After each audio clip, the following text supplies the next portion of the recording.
Hey you guys, this is Christina and I am a mother of four and I have two children that are diagnosed on the autism spectrum. In 2011 when I had my first daughter, I noticed something was off. Like I worked with a lot of adults that were on the spectrum and various ranges of mental disabilities and physical disabilities, but I just could not understand what was wrong with my daughter.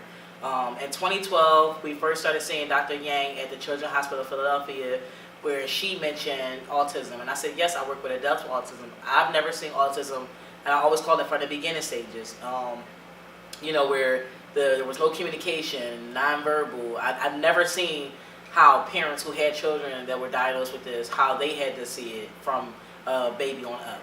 So in 2012, she was diagnosed with autism, and we first started receiving services. She from Keystone First. She was getting sign language.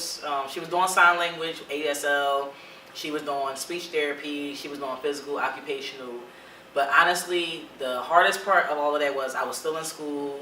My mom was able to help me get her, but she used to have these episodes that were like honestly harmful. And I used to get so bad. To this day, I still feel down on myself as a mom, where I'm like, oh my God, I don't know how to be a mom and still be an individual. Like, I don't know if I'm explaining it to you guys how I would explain it to myself, but I always I feel like if I go to work, oh, I'm not being a good mom. If I stay home, I'm looked at, oh, I just want to be a mom that's like collecting checks and stuff like that. But I'm like, I like working, I like making money, but it's sometimes me going to work was my free time outside of all the manning, because that's how it was at it was all that coming on to me at one point. Like, I wasn't expecting to have a child with special needs. People in my family, the first thing they said was, "Oh, great, nothing wrong with her. Like she's just being dramatic, or she's just a kid. She's just going through stuff." And I heard that a lot. I got four now, so I heard that a lot. I still hear it sometimes now that a lot of the other family members' children are being diagnosed. Now people are more sympathetic. But I never received the sympathy that everyone else received, or the empathy that anyone else received. I had to literally go head first with this by myself, because even my children's father, he was like, he didn't really understand it either, so he didn't want to accept the diagnosis either. He was just saying the same thing. It's easier to avoid the issue than to address it head on, and I didn't want to be one of those kind of parents that just let stuff happen and ignore it. So if the services were available, I was jumping on it. When I relocated from Philadelphia to Kentucky in 2016, I was pregnant with my second child, and right off the bat, I just noticed it. Her doctor noticed it maybe around 4 months. I noticed it honestly like right off the bat. She was apparent colicky, but she wasn't colicky. She didn't like touch, and this was as a newborn. She didn't like being touched. She didn't like a lot of stuff that was what we consider normal. She just didn't like. So by 1 year old, we had already started her in speech services and everything else, and she was diagnosed at 2 years old through the Children's Hospital in Louisville, Kentucky, with autism spectrum. She is still considered nonverbal. We have an ACC device. That's something I actually just learned about, because I've never seen anyone, even back home, with people with devices to help them speak, or just helping them how to communicate, because she's not able to complete full sentences, or she got phrases now. We got her to phrases at 6 years old, where she can say certain phrases and she's repetitive of them, because it's just the phrase that we can get her for the time being to repeat. It's still tough because sometimes she go on screaming fits. I was just talking about that recently. She'll just stand at the top of my steps because there's like an echo, and she'll scream, and then she'll try to hit the highest pitches and the highest notes, and I gotta act like I don't hear it.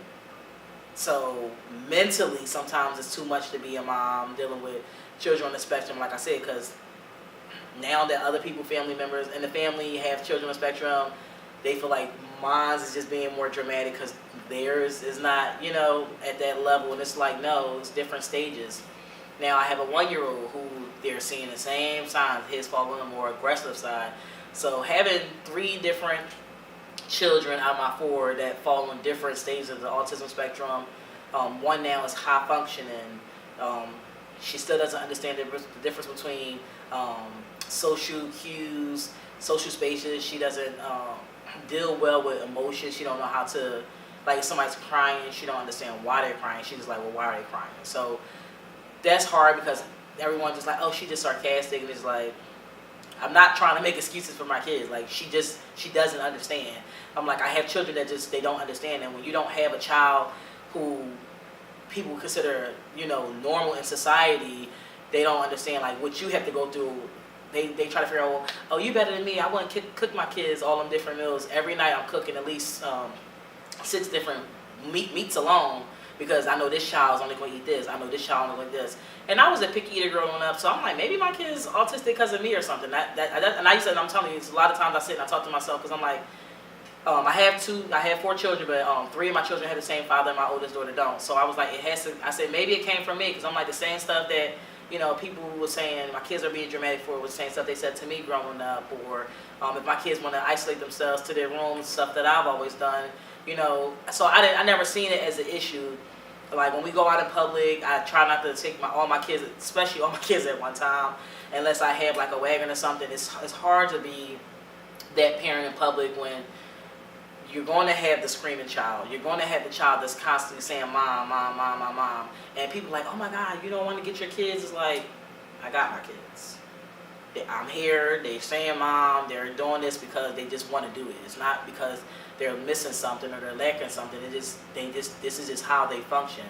So a lot of times I try to take my kids out in public 1 at a time, sometimes 2 at a time. But honestly, I just try to take them only if it's like sensory related. So if something's going to be open to them during certain hours and not to the public, we'll go to that, such as the zoo, the aquarium, museum, stuff like that. It's just like stuff where I feel like they can be themselves without me. Let me correct that, because I don't think my kids worry if anyone else is worried about what they're doing or how they're acting or how they're a parent.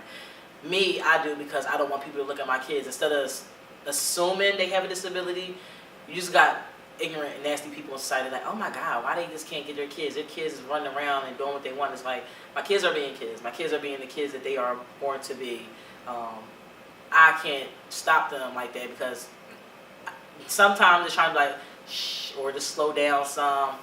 It can turn that little shh or whatever they were just doing into something big. So now we are getting the looks. Now we are getting what the heck is going on? We are getting those kind of stares, and people just don't understand it. They just see bad kids when you're out in public and you got a kid just throwing tantrums. Oh my God, why they can't control their kids? Like, I did. I told them no, they couldn't have an extra cookie, because if you want to get something, I'm going to get you something.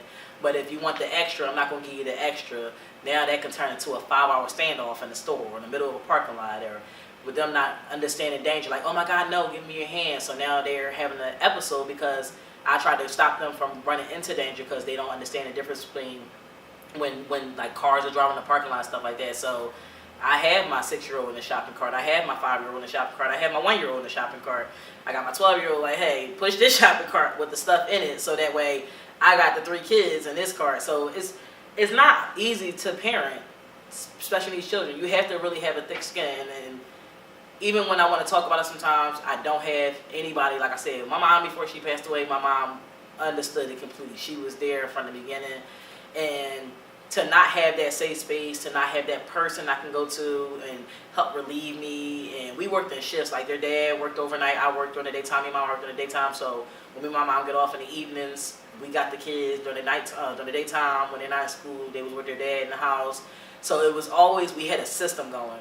And when my mom not here, honestly, I feel like a single parent. I feel like I don't have that system anymore. I feel like I don't have that community that I had that was able to relieve so much of the stress I feel now. Because now I feel like I'm just a very single, alone parent, raising 4 children with 3 having autism spectrum. Well, 1 not diagnosed yet, because they say they can't do it until November, but it's there. He already receiving the services for it. So it's a lot mentally.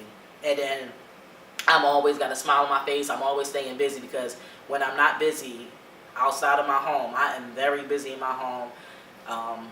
I literally haven't had an actual good night's sleep in the last 3 years. So, and I'm talking about like, when people be like, oh, I would sleep for like 3-4 hours. The max amount of sleep I can get up to in one night is 45 minutes. And usually I'll fall asleep, and that's me forcing it, about 3:15 in the morning, knowing I gotta get up by 6 o'clock. So, and if one of the kids is screaming and hollering because they woke up, that's it. So I'm just up. So and I'm up for days at a time, and it's just like, so when I say, oh, people are like, you're always doing something, I'm like, I do this because it keeps me going. I feel like if I slow down a little bit, I think mentally I'm a crash. Like, that's just the honest truth. I mentally think I'm going to crash because I don't have a safe space to breathe from. If I go to the bathroom, I got one of the kids trying to break the door down because they don't want me to separate myself from them. My kids don't know I don't like being overstimulated myself, so I'm always having to have them touching up on me. They want to roll around me. They want me to hug on them. And it's like, they don't even know. I don't even like this much touch. And I don't. I've never liked that much touch. I always like, after a while, like, okay, now, like, back up some. That could start a tantrum. Just say, okay, now, back up. I gave you your hugs and your kisses. Now, add like an hour or 2 hours of me trying to get them to understand why I don't want to be touched on. Like, okay, I just want to lay down. I can't get sleep now because the 1-year-old know how to get out of his bed and come downstairs from downstairs, and that's it. So it's like, yeah.